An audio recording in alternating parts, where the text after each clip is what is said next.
Salut et bienvenue à tous sur Motocard. Aujourd'hui, on se tourne vers le secteur de la moto trail et ou adventure. Alors juste un petit rappel, il s'agit donc de toutes ces motos haut de gamme conçues autant pour le tout-terrain que pour circuler sur les routes. Ce sont donc des motos très polyvalentes, offrant les dernières technologies pour pouvoir donc prévoir de bons road trips sans devoir se soucier du type de chemin qu'on aura à faire. Exemple de moto, la moto BMW R1200 GS Adventure ou encore la Honda Africa Twin, la KTM 1290 Super Adventure, etc. Il y en a vraiment beaucoup. Mais installez-vous confortablement. Ici, on vous dit les 3 arguments clés d'un équipement Adventure.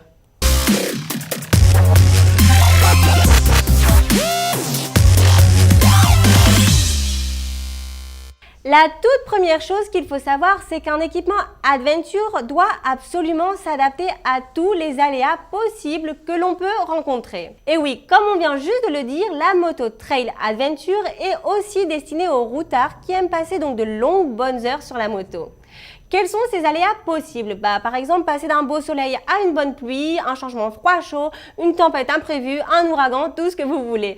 Pourquoi je vous dis tout ça? Parce que notre premier argument d'un équipement Adventure est la polyvalence, que ce soit pour le blouson, le pantalon, les gants, les bottes et le casque. Par exemple, observons le Shoei Hornet ADV. Nous pouvons remarquer comment ce casque Shoei offre autant d'éléments pour tout terrain que pour circuler en route. Et en regardant même de plus près, on peut voir comment la mentonnière offre plus d'espace au niveau donc justement de la mentonnière que sur un casque intégral normal. La grille pour filtrer la poussière, la boue, la terre ou tout ce que vous voulez. La visière est aussi différente, elle nous abritera davantage du soleil et nous protège d'un maximum de situations.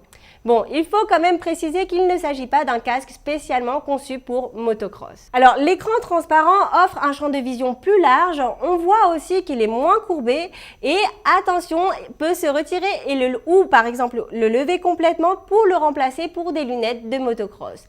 Vous avez bien compris, tout est complètement différent qu'un casque intégral normal. Alors, pour le reste du casque, pas de gros changements. On a un système de ventilation super optimal, une jugulaire double boucle et des rembourrages intérieurs très confortables.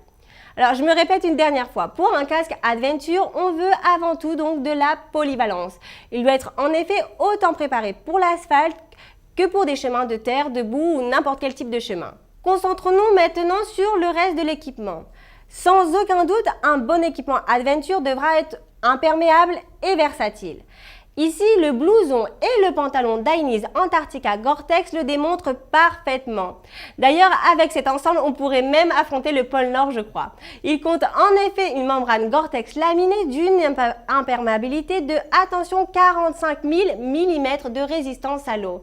Alors, petite parenthèse pour vous dire qu'il y a une vidéo disponible sur notre canal YouTube qu'on a fait il y a très peu de temps sur les membranes imperméables.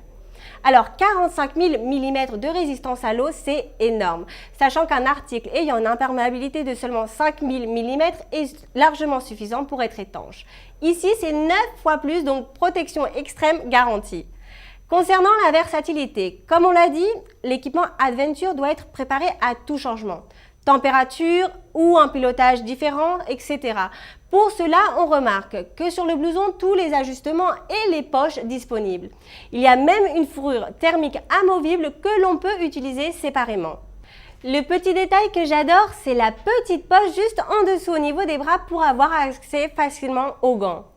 Autre chose importante, toutes les entrées d'air sur la zone pectorale et sur la partie arrière qui offrent une excellente ventilation.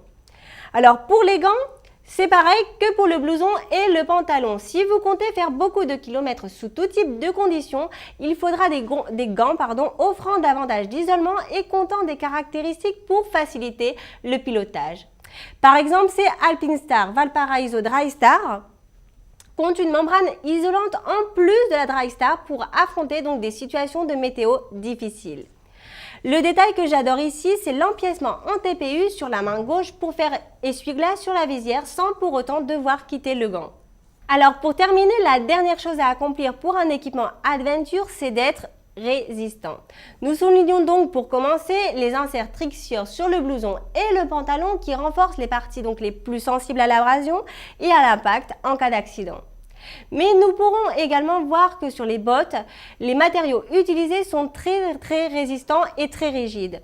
Et comme on l'a dit juste avant, les bottes doivent être le mix parfait entre polyvalence pour un usage donc tout-terrain et route, imperméable et versatile. Et de préférence, si on peut choisir avec une membrane Gore-Tex, c'est toujours mieux. Alors sur ces CD Adventure de Gore-Tex, toutes ces caractéristiques sont réunies.